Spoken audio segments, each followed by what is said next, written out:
Now, for some of our physical friends, this conversation, it feels a little troubling because it sounds to you like what we're saying is, don't face reality. That's exactly what we're saying. Because facing reality just regurgitates reality. Now, there's plenty of reality that you want to keep replicated in your life experience, but you want to learn to be a more selective sifter. So you want to keep the thoughts that feel the best and leave the thoughts that feel the worst. That's if it's a thought that doesn't feel good, general will slow it down. If it does feel good, more specific will speed it up.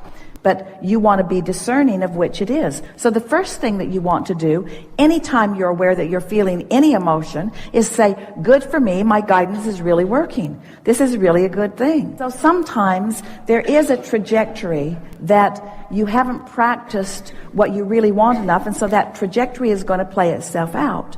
And will continue to play itself out until you replace it with a different trajectory. But the thing that we so want you to understand is that you don't have to dig down and get to the bottom of those negative trajectories. In fact, there is no bottom, because the more you try to figure out what's gone wrong, the more the universe will reveal to you more evidence that it is going wrong. Law of attraction is just that way.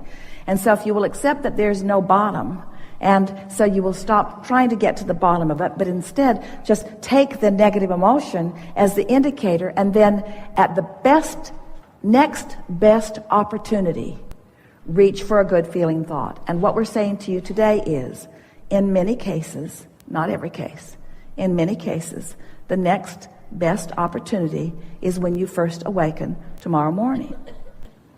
But it's a long time to wait. Yes. But it is the next best opportunity. So once we convinced Esther of that, she didn't want to blow it for the day. Right. In other words, she wanted to get there. She wanted to acknowledge that she was there. And we're not talking about bringing yourself to bouncing off the wall enthusiasm.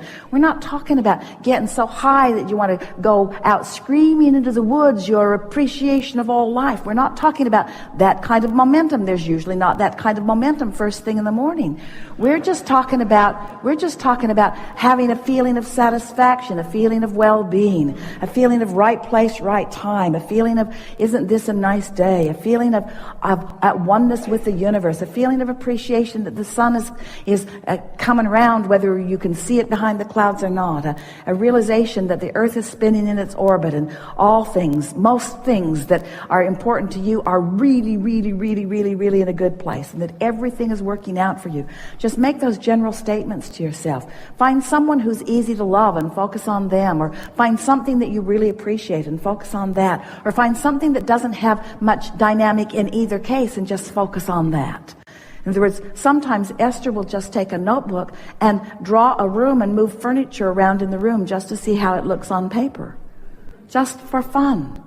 Not for any reason except that as soon as she gets back to the property, there's a desk she wants to move into the guest house because it would be much more comfortable. She realizes there's no place to really get ready in the guest house, and there's a guest there with no place to really get ready. And so she got out her notebook and had the best time just drawing a place for a guest to get ready in the guest house. You see what we're getting at? Mm-hmm. Now, it might not seem like life-changing things, but anything that occupies your mind in a way that feels good to you means you're in vibrational alignment with source energy. So you can hold yourself steadily on things that don't feel very important to you, and in that steady place of non-resistance about things that don't feel very important to you, insight comes about things that do feel very important to you.